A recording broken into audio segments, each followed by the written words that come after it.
किसी ने क्या खूब कहा है, छोटी छोटी गलतियां करने से बचा करो, क्योंकि इंसान अक्सर पत्थर से टकरा कर गिरता है, पहाड़ से नहीं। एक समय की बात है, दो बहुत अच्छे दोस्त थे। वो अक्सर अपना समय एक साथ बिताया करते थे। एक दिन वो दोनों नाव के सहारे नदी पार कर रहे थे। बातों बातों में दोनों दोस्तों की किसी बात को लेकर बहस हो गई। बहस इतनी बड़ी हो गई कि एक दोस्त ने गुस्से में चप्पू उठाकर जोर से नाव के बीच में मार दिया, जिससे नाव में एक छेद हो गया, जिसकी वजह से धीरे धीरे नाव पानी में भरने लगा। ये देख दूसरा दोस्त बोला, अरे पागल, तुमने ये क्या कर दिया? अब हम यहाँ से आगे कैसे जाएंगे? तो वो बोला कि अनजाने में मुझसे एक गलती हो गई, मुझे माफ कर दो। थोड़ी ही देर में नाव डूब गई और वो दोनों दोस्त किसी तरह से तैरकर नदी के किनारे में आए। तब दूसरा दोस्त बोला कि तुम्हारी छोटी सी गलती की वजह से आज हमारी जान भी जा सकती थी। ये छोटी सी स्टोरी ये बात सिखाती है कि हम अपनी लाइफ की हर छोटी से छोटी गलतियों पर ध्यान देना चाहिए। लाइफ में हम बहुत सी ऐसी गलतियां करते हैं जो दिखने में बहुत छोटी होती हैं, लेकिन कभी कभी ऐसी गलतियां हमारी लाइफ की सबसे बड़ी मुसीबत बन जाती है। जितना हो सके छोटी गलतियां करने से बचना चाहिए। ये छोटी छोटी गलतियां अक्सर बड़ा रूप ले लेती हैं। हम अक्सर कई बार ये सोचकर लोगों की और खुद की भी गलतियां माफ कर देते हैं कि छोटी सी तो बात थी,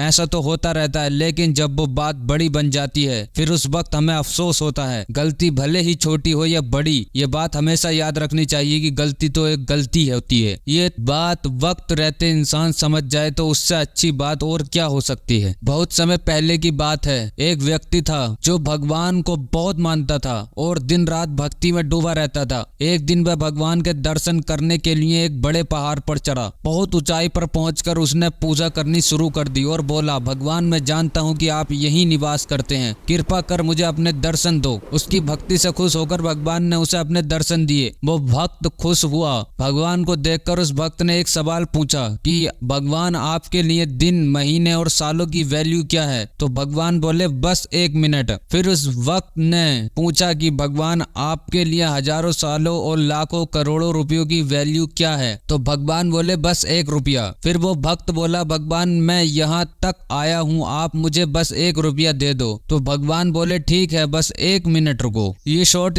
कहानी हमें ये सिखाती है कि मांगा हुआ हमें कब मिलेगा ये कोई नहीं जानता, लेकिन मेहनत करके कमाया हुआ हमें इसी लाइफ में मिल जाएगा। इसलिए मांगना छोड़ो और मेहनत करो, वरना आप उस मांगे हुए 1 रुपये के चक्कर में अपनी लाइफ का वो कीमती 1 मिनट भी बर्बाद कर दोगे जो आपको इस संसार में बिताना है। हमेशा याद रखें कि हमारी मेहनत ही हमारी असली कमाई है। समय से पहले और नसीब से ज्यादा कभी किसी को नहीं मिलता। जब तक कुछ करोगे नहीं तब तक कुछ मिलेगा भी नहीं। भगवान भी उसी को देता है जो खुद के लिए कुछ करता है, क्योंकि इस दुनिया में मांगने वालों की कमी नहीं है, कमी है तो सिर्फ करने वालों की। अपनी मेहनत को अपना भगवान बनाओ और उसका रिवॉर्ड एक ना एक दिन आपको जरूर मिलेगा। एक बच्चा अपनी माँ के साथ दुकान पर शॉपिंग करने गया। दुकानदार ने उसकी मासूमियत देखकर उसके सामने टॉफी का एक डिब्बा खोलकर कहा, ये लो बेटा, टॉफियां ले लो। लेकिन उस बच्चे ने टॉफियां लेने से मना कर दिया। दुकानदार को लगा कि बच्चा टॉफियां लेने से डर रहा है, तो वो खुद अपने हाथ से टॉफियां निकाल कर उस बच्चे को देने लगा। इस बार बच्चे ने जल्दी से वो टॉफियां ले ली और अपनी जेब में डाल ली। वापस आते हुए उसकी माँ ने पूछा, जब अंकल तुम्हारे सामने डिब्बा खोलकर टॉफियां दे रहे थे तब तुमने नहीं ली, और जब उन्होंने अपने हाथों से दी तो ले ली, ऐसा क्यों?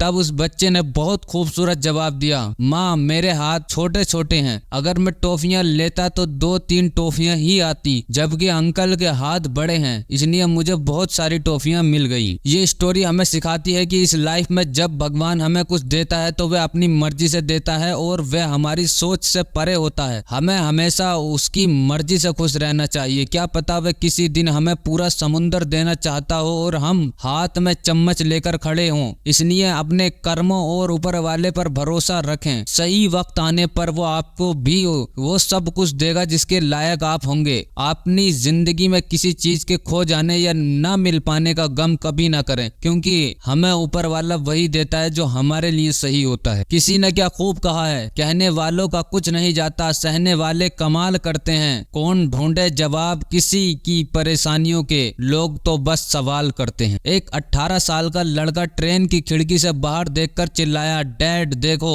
पेड़ पीछे की तरफ जा रहे हैं। उसके पिता ने लड़के की तरफ देखा और एक छोटी सी स्माइल दी। पास में बैठा एक व्यक्ति उस लड़के की बचकानी बातें सुन रहा था। वो लड़का फिर से चिल्लाया, डैड देखो, बादल हमारे साथ चल रहे हैं। इस बार फिर उसके पिता ने कुछ नहीं कहा और बस स्माइल दे दी। पास में बैठे उस व्यक्ति से रहा नहीं गया और उसने उस लड़के के पिता से कहा कि आप अपने लड़के को किसी अच्छे डॉक्टर के पास क्यों नहीं ले जाते। वो व्यक्ति मुस्कुराया और बोला, हाँ मैंने डॉक्टर को दिखाया और हम अभी हॉस्पिटल से ही आ रहे हैं। मेरा लड़का जन्म से अंधा था और आज हम उसकी आंखों का ऑपरेशन करवा कर वापिस घर जा रहे हैं। ये कहानी हमें ये सिखाती है कि हमें बिना किसी के बैकग्राउंड को जाने कभी उसे जज नहीं करना चाहिए। इस दुनिया में हर किसी की जिंदगी की कुछ ना कुछ कहानी होती है जो हमें शायद ही पता हो, इसलिए किसी के बारे में कुछ भी सोचने से पहले ये उन्हें जज करने से पहले उन्हें ठीक तरह से जान लेना बहुत जरूरी है, क्योंकि कभी कभी सच हमारी सोच से बहुत अलग होता है। हम अक्सर पूरी बात जाने बिना ही लोगों के बारे में खुद की कहानियां बनाना शुरू कर देते हैं। किसी को जज करना या किसी के बारे में बातें बनाना एक बहुत बुरी आदत है। इस तरह के लोगों से हमें दूर रहना चाहिए जो लोगों के बारे में बिना सोचे बातें बनाता हो और दूसरों की बातों को इधर उधर करता हो। तो ये थी आज की वीडियो दोस्तों,